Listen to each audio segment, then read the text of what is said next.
Now on Mississippi Insight, a former Army colonel weighs in on the Venezuela raid and what it could mean moving forward. Retired Colonel Bill Carter joins us to break down the potential consequences and what happens next. Plus, a heated debate at the Capitol ends with a major vote on school choice. What the Senate's decision could mean for families in school districts, that's all ahead this week on Mississippi Insight.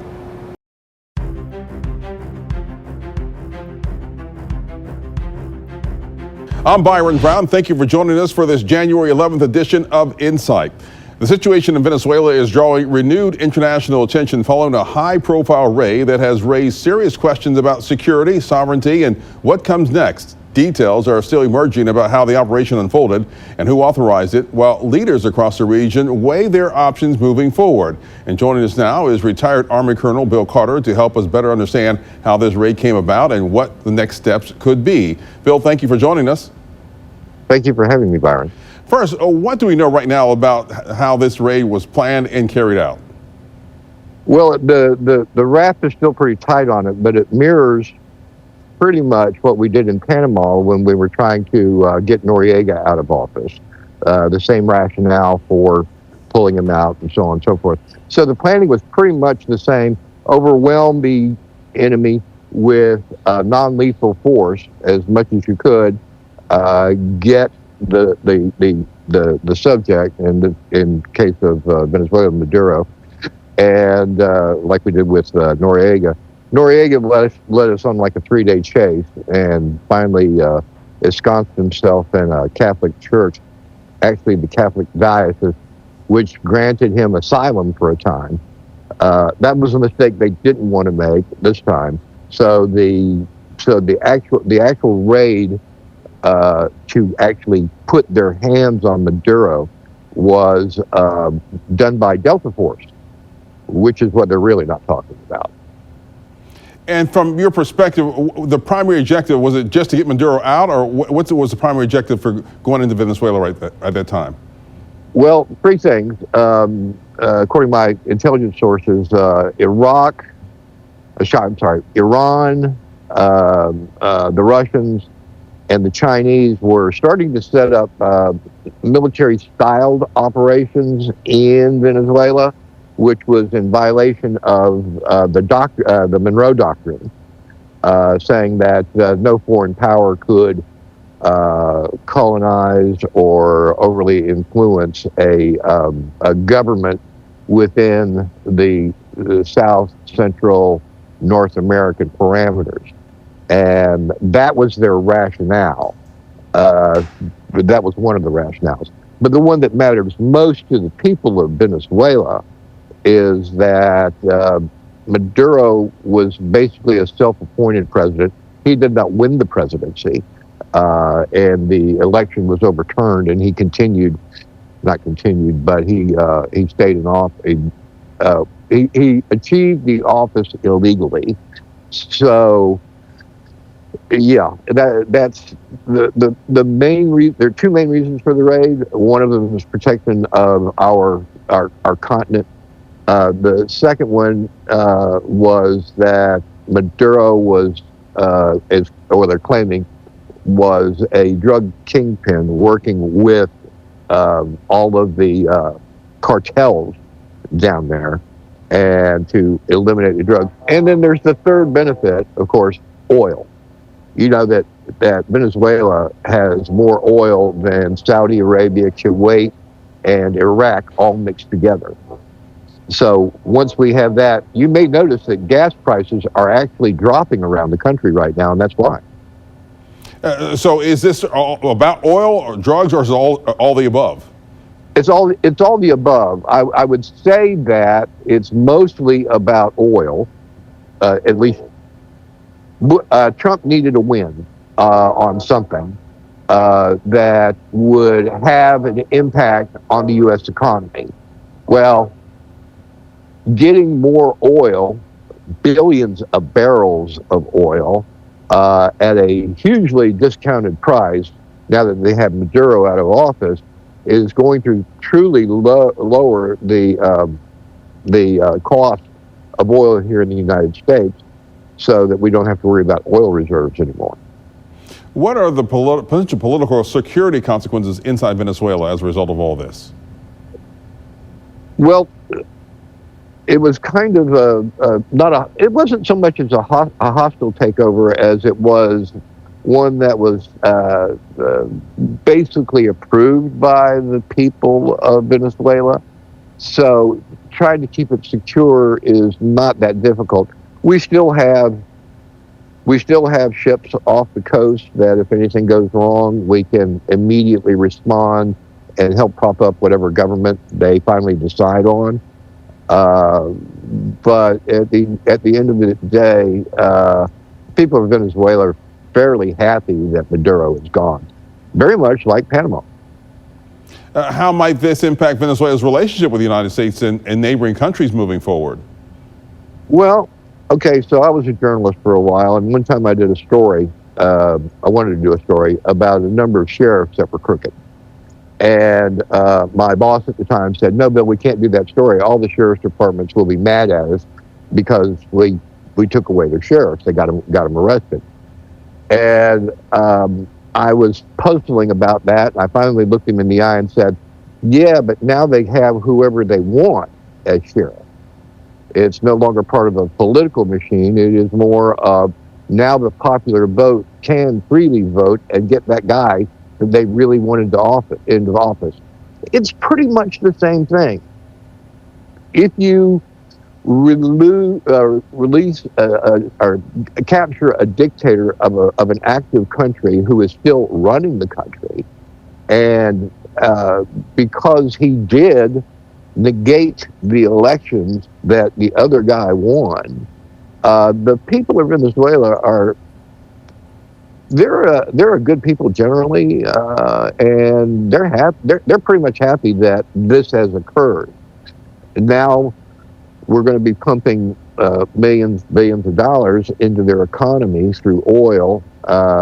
We'll be circumventing the Russians, the Chinese, and the Iranians, which are our three major foes in the economy, in military strength, and in oil.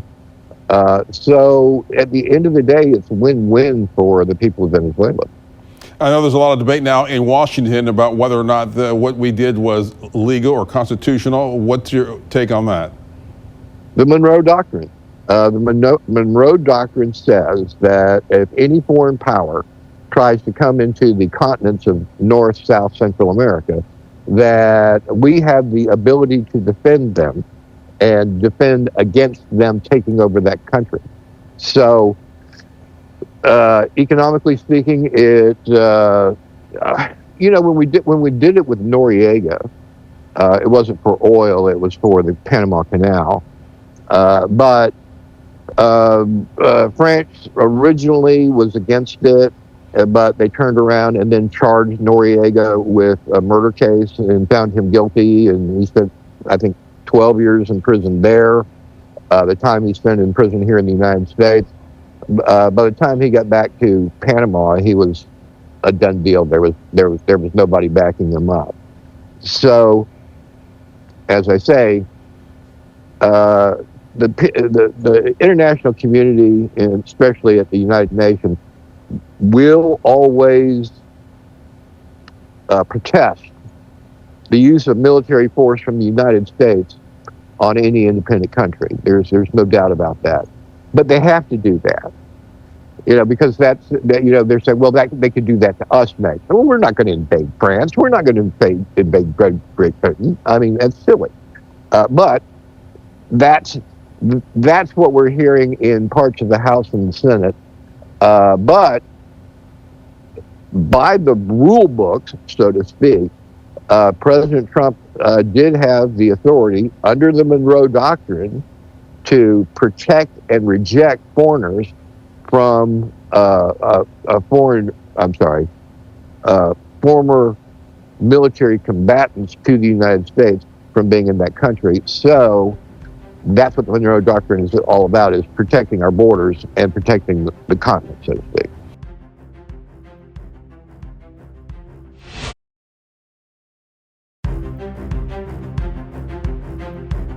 There's also been a lot of talk about how Russia and China might view this as we have the Russia-Ukraine situation, and maybe China's look at what they could do with Taiwan. What's your take on that?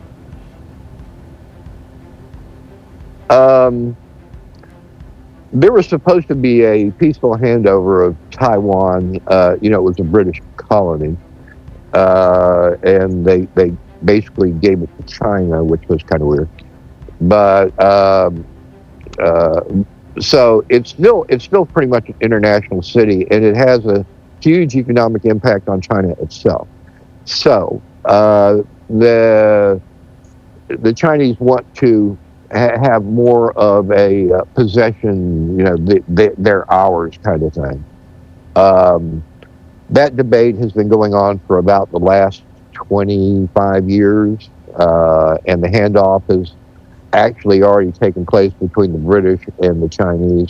So this is something that rears its head seasonally.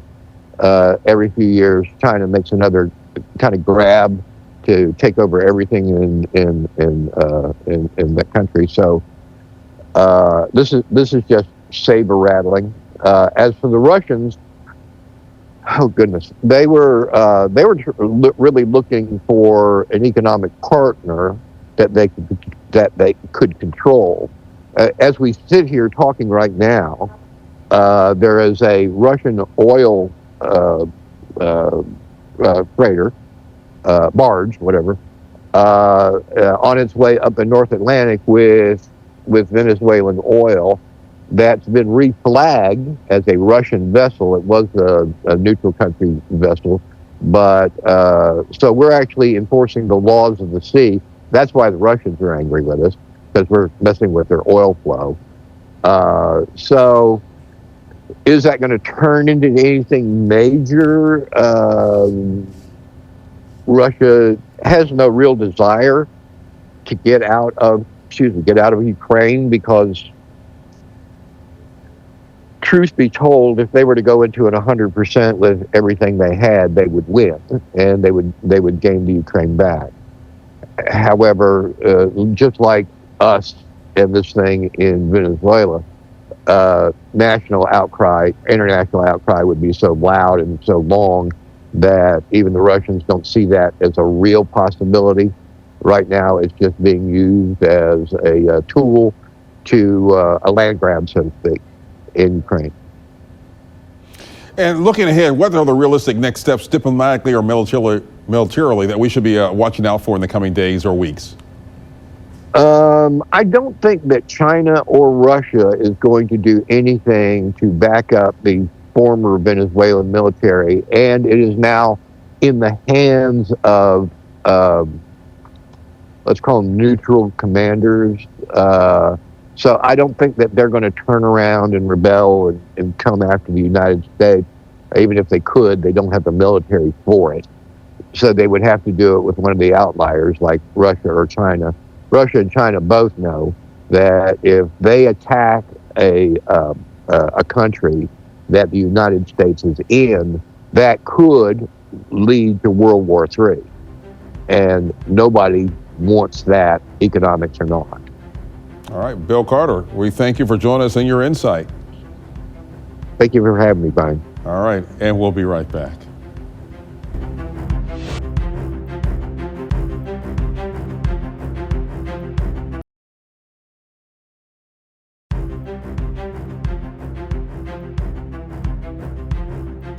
The state Senate passed a bill earlier this week that could make it easier for a child to transfer to a school in another district.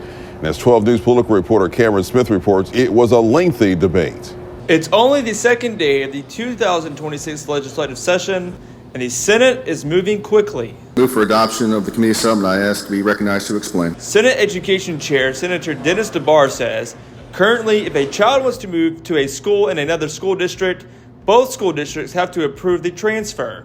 This bill would make it easier for a child to leave. What we're doing is making a minor change and saying that the district that the student is leaving does not have the veto power to keep the child in that district. If a student wants to transfer out, they have to notify their district. By March 15th, the district that the student is transferring to and the student must notify that they're going to be transferring. The bill also says the parent or legal guardian will be responsible for getting their child to the new school, unless the district agrees otherwise. Senator Derek Simmons says this legislation could hurt some districts. This policy turns public education into a game of musical chairs. We are not adding chairs, and we are certainly not strengthening the public education system for that poor district. We are simply moving students around until the music stops. And once the music stops, that little poor district will be left with not enough chairs, not enough resources, and not enough support. After the debate, the Senate passed the bill by a vote of 33 to 19. This bill now goes to the House of Representatives for consideration. At the state capitol, Cameron Smith, 12 News. The Mississippi Senate also passed several bills that affect the pocketbook of current and former state employees. One of those bills would put $1 billion into the public employees retirement system. Lawmakers say they're doing it to make sure that state employees don't lose their retirement benefits in the future. This bill helps pay down $26 billion of debt. If this bill becomes law, the state would put $500 million into the system on July 1st. This would be followed up with $50 million each year through 2036. This bill will go to the House of Representatives for consideration. And we'll be right back.